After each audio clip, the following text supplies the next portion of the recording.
Hello, everyone. I'm Pam Munoz. I'm the author of Solimar. So I'd like to answer some questions for you. What inspired you to write Solimar, The Sword of the Monarchs?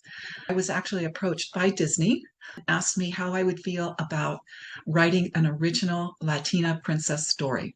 And I felt like it was an opportunity to create a strong princess who wanted to have a say, who maybe didn't have a say at the beginning of a story, but by the time she got to the end of the story, had a way to create change in her kingdom.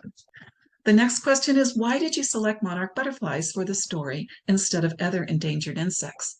Monarch butterflies really lent themselves to this story.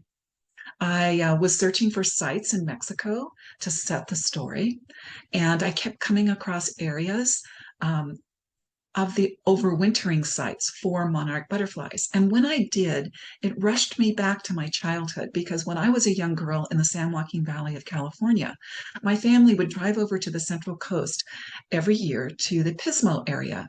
And usually around the time of year when the monarch butterflies were migrating. And there is a site there as well, an overwintering site. So it was part of my childhood memories. And so I just felt like it was such a great opportunity to marry those two different things, those overwintering sites in Mexico and the memories that I had of actually seeing the overwintering sites in California. So that's how the monarchs came about. And plus it lent itself to the story. What type of bird is Lazaro and is it endangered? Lazaro is a resplendent quetzal. It is threatened but not designated as an endangered species.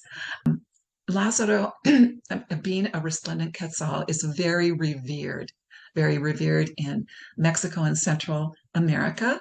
It is the country, the bird of the country of Guatemala, and that's where Lazaro's history begins in Guatemala. So that gives you a little background on the resplendent quetzal. How did I become a writer? Well, I wasn't as lucky as many of you. When I grew up in elementary school, we didn't do many of the things that you do when it comes to writing. I didn't even really know growing up that being an author was something you could be as a job, that it could be a profession. It wasn't until after I went to college and after I finished my master's degree that a professor asked me this important question. She said, "Have you ever done any professional writing?" And when she asked that, it was as if she planted a seed that wouldn't stop growing. And so that's how the idea of becoming a writer came about for me. It came about for me very late in life. What advice would you give to young authors and illustrators as they learn to improve their skills? Well, I always like to say to people that I'm not a writer, I'm a rewriter because I rewrite my stories many, many times.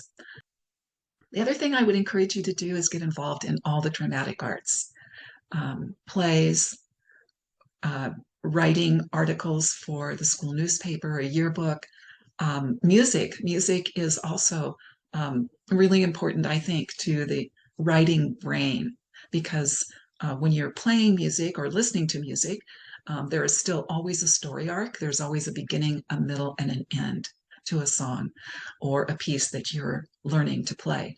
So I would say any of the dramatic arts or any of the musical arts and are all important to learning how to create story.